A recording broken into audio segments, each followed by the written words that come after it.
आप सब लोगों के चेहरे पर जो उत्साह है मेरे से मिलकर के, यह मुझे ऊर्जावान बनाता है, प्रेरित करता है कुछ न कुछ करने के लिए। कई बार इतने सब संकटों से मैं इसलिए को मैं झेल जाता हूँ क्योंकि आप सब लोगों के दिलों में, चेहरों पर और वाणी में और लेखनी में जो मेरे प्रति प्यार, प्रेम, स्नेह, आशीर्वाद दिखता है, वही मुझे इस सब संघर्षों से निकाल कर लाता है और मुझे लगातार सकारात्मक और ऊर्जावान बनाए रखता है। लड़ना चाहता ही है, बीकानेर लड़ने वाला था, तो बोले चुनाव लड़ेगा ये। 2008 का चुनाव आ गया, इसमें तो किसी नेता से मिला ही नहीं गोवर्धन सिंह जाकर के, ना फोटो खिंचाई, ना जय जयकार करी किसी नेता की, और चुनाव आ गया, सब नहीं लड़ा चुनाव। बोले यार आदमी तो इंटेलिजेंट है, कोई प्लान बड़ा है इसके पास। फिर अन्ना हजारे का आंदोलन में पूरा देश सड़कों पर था, हम भी सड़कों पर चले गए, अनशन करने लगे। लोगों का अनशन ऐसे थोड़ी करता है भाई, कुछ न कुछ प्लान है इसके पास, चुनाव लड़ेगा। 2013 का चुनाव आ गया, हम तो फिर नेता के पास नहीं गए, किसी चुनाव में लड़ा। 2013 के बाद हमने एक बड़ा आंदोलन किया, गेट वेल सून पीडी में हजारों लोग महिलाओं बच्चों के साथ हॉस्पिटल के निरीक्षण के लिए पहुंचे आरटी कानून के तहत। देश का पहला मामला है, महिलाओं बच्चों समेत भरी बरसात में सुबह 7 बजे अस्पताल का निरीक्षण करेंगे हजारों लोग।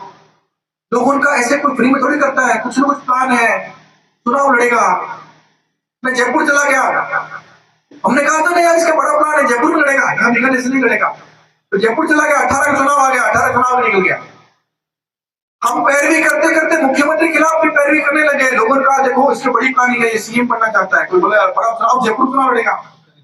तो ये जो जन्म से लेकर आज तक चुनाव लड़ेगा की जो बात चली, मैं तो आज तक किसी पार्टी का प्राथमिक सदस्य नहीं बना। लेकिन अब सवाल आता है मेरे सामने, आपके सामने भी आ रहा होगा, कि अंतिम रूप से पवित्र लक्ष्य तक तो पहुंचना है ना। एक आम नागरिक जो जैसलमेर का जगदीश जी परेशान हो रहे हैं, इनको कैसे न्याय मिले? जब मुझे फोन करते हैं मेरे पास जवाब नहीं होता, मैं दुखी होता हूं, जवाब नहीं दे पाता हूं इनको। ऐसे बहुत सारे फोन जब मेरे पास आते हैं और मैं दुखी होता हूं। उनके जीवन स्तर में सुधार आना चाहिए ना, उनके अधिकारों की रक्षा होनी चाहिए, नहीं होनी चाहिए, उनके साथ अन्याय नहीं हो यह सुनिश्चित करना पड़ेगा ना। कोर्ट में जो बेईमानी चल रही है उसको रोकने कुछ तो करना पड़ेगा ना, मीडिया में जो गड़बड़ चल रही है उसमें कुछ करना पड़ेगा ना। इसके लिए मुझे एक गरीब के जीवन स्तर में सुधार के लिए वो सारे काम मैं करूंगा, ये आज आपके सामने कह रहा हूं, कुछ भी करना पड़े। दुनिया कहती रही 2006 से कहती थी, आज 2023 आ गया, मुझे नहीं पता, मैंने लोगों को जगाया है। और आज लोग कह रहे थे गोवर्धन सिंह को सल्टा दिया है, गोवर्धन सिंह सुधर गया है, अब नाम ही नहीं लेगा, वो नहीं लेगा। मुझे लगता है आप खोलिए, मुझे लगता है आते ही बाहर मैंने कहा भाई कहाँ है अपने सब क्रांतिकारी साथी, आ जाओ रे भाई मैदान में। फिर चलो भाई मैदान में, हमारे पास तो कुछ नहीं, हम तो हिंद की जय करेंगे।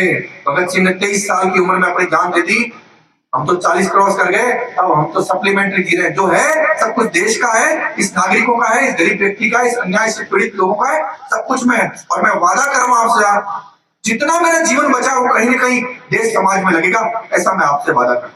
और कोई और नागरिकों ने खुद को मालिक मानना बंद कर दिया, और जो पब्लिक सर्वेंट थे, कानून में लिखा हुआ है पब्लिक सर्वेंट, हिंदी में बोलते हैं लोक सेवक। ये कोई अनपढ़ आदमी समझ जाता है इस बात को कि पब्लिक सर्वेंट क्या होता है, कि जितने भी यहाँ पर अफसर आपके बैठे हैं, पुलिसकर्मी बैठे हैं या सरकारी कर्मचारी बैठे हैं, मुख्यमंत्री है, प्रधानमंत्री है, ये सब लोक सेवक हैं। जज, chief justice of India, supreme court का लोक सेवक है। तो लोक सेवक को सरल भाषा में समझने के लिए दो टुकड़े करो, लोक और सेवक, पब्लिक और servant. And who is public? We are public, हम पब्लिक हैं। और सर्वेंट कौन है? वो है। लेकिन वो सर्वेंट इसलिए नहीं मानते क्योंकि आप अपने आप को मालिक नहीं मानते। आपके मन में भाव ही नहीं है कि भैया हम मालिक हैं और आप सब लोग पब्लिक सर्वेंट है। कानून में लिखी हुई बात है ये। असली बात यह है कि जब हमने अपने आप को मालिक मानना बंद किया तो इन पब्लिक सर्वेंट ने अपने आप को सर्वेंट होने की बजाय मालिक मानना शुरू कर दिया। बस यह छोटी सी बात है जो आपके और हमारे समझ में आनी चाहिए। और जो मालिक होता है वह अपने नौकर को कोई सामान लेने के लिए दुकान में भेजता है कि साहब आप ये ले आओ, 500 रुपए ले जाओ, सब्जी ले आओ। वो 100 रुपए की सब्जी लाए, 400 रुपए पूछेंगे नहीं पूछेंगे उससे कि भाई 400 रुपए कहाँ है। ये जो मालिक का पैसा सरकार में जाता है, राजकोष में जाता है, उसका हिसाब किताब पूछने का जो काम है वो आरटीआई एक्ट में था। और वो आरटीआई एक्ट हमको मिला था लेकिन उस आरटीआई एक्ट का सत्यानाश इन सब पब्लिक सर्वेंट ने मिलकर कर दिया, क्योंकि उनको डर लगता था उस कानून से। आज भारत में कोई सबसे ज्यादा भ्रष्टाचारी किसी कानून से डरते हैं, उस कानून का नाम है आरटीआई एक्ट। और उस कानून में जो बाद में सूचना नहीं मिलने पर अपील करते हैं, अपील के बाद सूचना आयोग में जाते हैं, वहां सूचना आयोग में इन नेताओं ने अपने कृपा पात्र लोगों को जो जीवन भर गुलामी चापलूसी करते करते करते करते नेताओं के लिए गलत काम कर रहे थे, उन लोगों को वहां ले जाकर बिठा दिया। इस कारण से हमारी अपीलों पर जो कानून के मुताबिक फैसला होना चाहिए था वो नहीं हो रहा था। क्या हो रहा था? जो ये पब्लिक सर्वेंट की मंशा है, नेताओं की मंशा, वैसा काम होने लग गया। और हाईकोर्ट, सुप्रीम कोर्ट में भी एक सामान्य नागरिक चूंकि इतना पैसा खर्च नहीं कर सकता, तो वो तो सुप्रीम कोर्ट, हाईकोर्ट जा नहीं सकता, लेकिन ये पब्लिक सर्वेंट जिनके खिलाफ सूचनाएं लगती है, अपीलें होती है, वो चले जाते हैं और फैसले करा लाते हैं। ये दुर्भाग्य की बात है। हाईकोर्ट, सुप्रीम कोर्ट भी आरटीआई कानून से नफरत करता है। मैं आज दावे से कहता हूं, आप भी अपने स्तर पर कह सकते हैं, दावे से, जिम्मेदारी से कहता हूं, आरटीआई कानून से नफरत केवल उस व्यक्ति को है जो घोर भ्रष्टाचारी है। इसके अलावा किसी भी ईमानदार व्यक्ति को नफरत हो ही नहीं सकती। कोई जमाने की बात याद है मुझे, 2006 की बात याद है, जब ये कई अफसर मेरे पास आते थे, हमको एसीआर दे रहे, हमने कहा हम मंगा देंगे, लाओ एक आरटीआई प्लीज लिखी, उनको साइन करो भाई, और उनकी एसीआर में लिखो। यार जोरदार कानून है। तो खुद की एसीआर नहीं ले पा रहे थे, आरटीआई कानून का इस्तेमाल करके उनको मिलने लगी, तब तो अच्छा था। लेकिन जब उनकी पोल खुलने लगी, बोले भाई कानून खराब है भाई। अब इसका निदान क्या है? आप मुझे हमेशा सुनते होंगे, मैं केवल समस्या की बात कभी नहीं करता हूं, मैं हमेशा निदान की बात करता हूं। तो अब निदान क्या है? तो सबसे पहले आरटीआई लगाने वाला कोई भी व्यक्ति या जिसको अपने आप को एक्टिविस्ट समझता है, उसमें जो प्रमुख गुण चाहिए वो क्या है, जिसकी कमी हमारे अंदर है, चाहे जैसलमेर, बाड़मेर, बीकानेर, जयपुर या राजसमंद या किसी भी जिले में, वो ये है, क्या हम हमारे गांव में, हमारे शहर में, हमारे जिले में, राज्य में लोगों को जोड़ पाते हैं? अगर मैं आपसे सवाल करूं, कई बार मेरे पास जैसलमेर से फोन आता है, साहब हमारे साथ ये हो गया, तो उनको पूछता हूं कितने लोग आपके साथ खड़े हैं, तो सब आदमी तो एक भी नहीं खड़ा। अरे आप देशभक्ति काम कर रहे थे, आप देश के भले के लिए काम कर रहे थे, हिंद की जय कर रहे थे, आपके साथ लोग खड़े क्यों नहीं? लोगों को आपने जोड़ा ही नहीं। आप आरटीआई एक्ट लगा करके उसको ट्रांसपेरेंट, हम जब पारदर्शिता की बात करते हैं कि सरकार, पुलिस, नेता, न्यायपालिका ये सब ट्रांसपेरेंट हो, तो हम ट्रांसपेरेंट क्यों नहीं होंगे? हमको भी कोई सूचना मांगनी है तो आप अपने सोशल मीडिया को बोलो भाई मैंने आज दिनांक इतनी तारीख को इस विभाग में ये सूचना मांगी है, और वहां से सूचना आ जाए, बोले ये सूचना आई है। क्या गलत है भाई? कुछ भी गलत नहीं है। तो लोग देख रहे हैं आप काम ठीक कर रहे हैं, लोग आपको अच्छा समझते हैं, लेकिन लोग कहीं ना कहीं हमको मानते हैं कि हम तो अहंकारी हैं। तो हम में अहंकार सबसे पहली समस्या है जिसको तुरंत दूर करने की आवश्यकता है। मैं आपको बताऊं कि मैं आरटीआई कानून से अपने आप की शुरुआत करते हुए एसीबी में, सीबीआई में, कोर्ट में, पुलिस में, तब मैं जब वकील नहीं था, अनगिनत मुकदमे भ्रष्टाचारियों के खिलाफ दर्ज कराए, लेकिन उन मुकदमों को ट्रांसपेरेंट बार बार जनता को दिखाता रहा, और उसका परिणाम बताता हूं आपको, आप बहुत गर्व महसूस करेंगे। भारत में 20 लाख वकील हैं। कुछ वकीलों के नाम आपने सुने होंगे, राजस्थान का छोड़ दीजिए, मैं तो भारत की बात कर रहा हूं। प्रशांत भूषण, कपिल सिब्बल, महेश जेठमलानी, या कोई भी नाम आपके वकीलों में ध्यान मारा पूरे भारत का, अपने मोबाइल में उसका फेसबुक प्रोफाइल खोलो, पेज खोलो। 20 लाख में से मैं ही वो व्यक्ति हूं, आपका छोटा भाई, आपका मित्र, या आपका जो भी आप मुझे मानते हैं, जिसको जनता से यानी नागरिकों से यानी मालिकों से सर्वाधिक प्यार मिलता वो मैं हूं 20 लाख में से।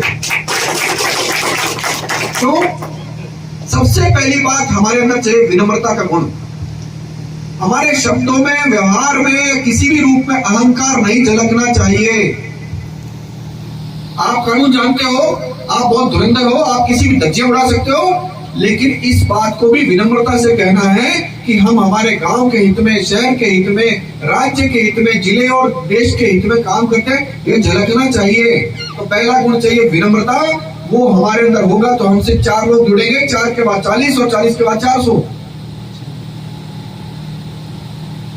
तो 20 लाख में अगर मुझे सर्वाधिक प्यार मिलता है वकील के रूप में, तो यह दृश्य कैसे खड़ा हुआ। अब न्यायपालिका की बात बताता हूं आपको। आप हाईकोर्ट की वेबसाइट देखिएगा, मेरी गिरफ्तारी से पहले शायद राजस्थान के सर्वाधिक काम वाले जो वकील हैं उनमें से मेरी गिनती वेबसाइट पर आती थी। कारण क्या था, मैं बीकानेर का रहने वाला, वकालत करता हूं जयपुर में, जहां पर बीकानेर का एक भी आदमी नहीं होता। इसके बावजूद सर्वाधिक विश्वास किसी पर है तो वो मेरे पर क्रिएट हुआ। कैसे हुआ, अब बताना चाहता हूं आपको। जब हम वकालत करते थे, तो वकालत नहीं करते थे, तब जब मेरे सामने जो समस्याएं वकील को डील करने में आती थी, हमने उनको कागज पर नोट किया ये समस्याएं हैं, और वकालत में उन सब समस्याओं को मिटाया। जैसे कोई भी क्लाइंट जब किसी वकील के पास जाता है तो वकील उससे फीस का खुलासा नहीं करता, कहता है अरे साहब आप तो घर के आदमी देख लेंगे, ले लेंगे, कोई बात नहीं, और उसकी जेब में जितने होते वो रखवा लेता है। और फिर हर तारीख पर वो एक दुधारू पशु की तरह उसको देता रहता है और वो उसको दूधता रहता है। हमने कहा, सार्वजनिक रूप से कहा, हजारों क्लाइंट हम मेरे रहे हैं, उन्हें एक क्लाइंट बता दे जिसको एक तारीख पर, किसी एक तारीख पर 1 रुपए का सिक्का भी इस बात का लिया हो कि भाई खर्चे का दे जा, नकल का दे जा, रिश्वत का दे जा, चपरासी का दे जा, बाबू का दे जा, इसका दे जा, उसका दे जा, 1 रुपया, 1 सिक्का एक भी क्लाइंट से जब हमने नहीं लिया तो लोग ध्यान देख रहे थे, ध्यान से देख रहे थे भाई चल क्या रहा है। दुनिया की कोई ताकत हमको खरीद नहीं पाई।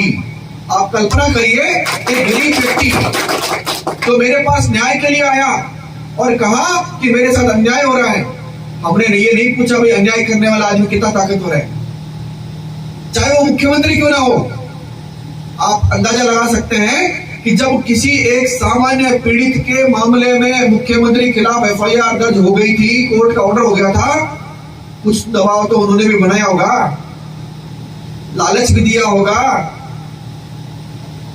धमकाया भी होगा, और जब वो कोई नहीं मानता है तब सबसे पहला काम होता है उसको ब्लैकमेलर कह दो भाई, पहला काम। और जब उससे भी पार नहीं पड़े, 27 दिन तक कोर्ट के ऑर्डर के बावजूद मुख्यमंत्री को कहीं रिलीफ नहीं मिली, ना सेशन कोर्ट से, ना हाई कोर्ट से, ना सुप्रीम कोर्ट से, तब उन्होंने कहा इस वकील को डालो, असली समस्या वकील है, पीड़ित को तो हम देख लेंगे। तो मुझे जेल में डाला एक झूठे मुकदमे में, और उसके बाद मुकदमों की जो लाइन लगाई वो जनता ने सब समझ लिया भाई खेल गड़बड़ है इनका। 121 दिन की पुलिस कस्टडी। आप कल्पना करिए, अजमल कसाब जो भारत का में सबसे बड़ा आतंकवादी पाकिस्तान का माना जाता है, उसको भी 80 दिन से ज्यादा कस्टडी में नहीं रखा था। जयपुर में जो बम विस्फोट किए जिन आतंकवादियों ने, उनको भी इतना पुलिस कस्टडी में नहीं रखा गया था। I was enemy of state in eye of chief minister mister Gehlot. कल्पना करिए, और उनकी मंशा क्या थी कि इसको इतना प्रताड़ित करो, इसका दमन करो, इसको टॉर्चर करो कि ये बाहर निकलकर हिंद की जय करना भूल जाए। दृश्य बिगड़ गया, बाहर आया, स्पीड बढ़ गई। अरे बोले इसका क्या करें, सिर्फ पीट लिया सब लोगों ने, अब इसका क्या करें। तो ये जो विल पावर है कहां से आती है, जब आपके अंदर सच्चाई और ईमानदारी होती है, अन्यथा ये विल पावर नहीं आ सकती। मुझे पता है मुख्यमंत्री वही है, अभी तक ना मरा ना गया, इसके बावजूद मैं आपके सामने खड़ा हूं, अड़ा हूं और लड़ रहा हूं। मुझे यह भी पता है कि मुझे वापस जेल में डाला जा सकता है, फिर भी खड़ा हूं, क्योंकि मुझे आप सब लोगों की आंख में जो विश्वास, मेरे प्रति आस दिखाई देती है कि ये कुछ करेगा, वो आस मुझे बढ़ाई रखनी है तब तक जब तक मेरे में अंतिम प्राण है, अंतिम सांस है, तब तक। इसलिए इस दम पर मैं खड़ा रहता हूं। आपको लगता है कि बाकी सब जगह समस्या न्यायपालिका ठीक है, लगता होगा कभी कभी। वहां क्या हुआ था मुझे लगता है सब आप लोगों ने देखा। मेरे को वकालत से बाहर यह कहते हुए किया गया था कि मैंने एक रिश्वत लेने वाले कोर्ट कर्मचारी को रिश्वत लेते हुए वीडियो को जनता को दिखा दिया और किसी वकील ने उस पर एसीबी में मुकदमा करा दिया और हाई कोर्ट में कार्रवाई करा दी, ये सब कर दिया। यह कहते हुए मुझे बाहर किया गया। किसने? कल्पना करिए, ये भारत में बैठे हैं हम, आजाद देश में। मेरे खिलाफ ऑर्डर पारित किया है चिरंजी लाल सैनी नाम के एक वकील हैं, जो राजस्थान सरकार में अशोक गहलोत साहब के कृपा पात्र हैं और करोड़ों रुपए राजकोष से उनके खाते में डाले जा चुके हैं अब तक। उनको मेरे खिलाफ जज बनाया जाता है। वकील साहब, आप गोवर्धन सिंह के खिलाफ सुनवाई करो, कोई बात नहीं।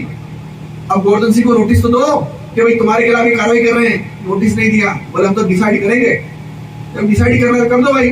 तो लिखा कि गोवर्धन सिंह ने कोर्ट कर्मचारी को रिश्वत लेने के नाम पर कोर्ट को बदनाम कर दिया।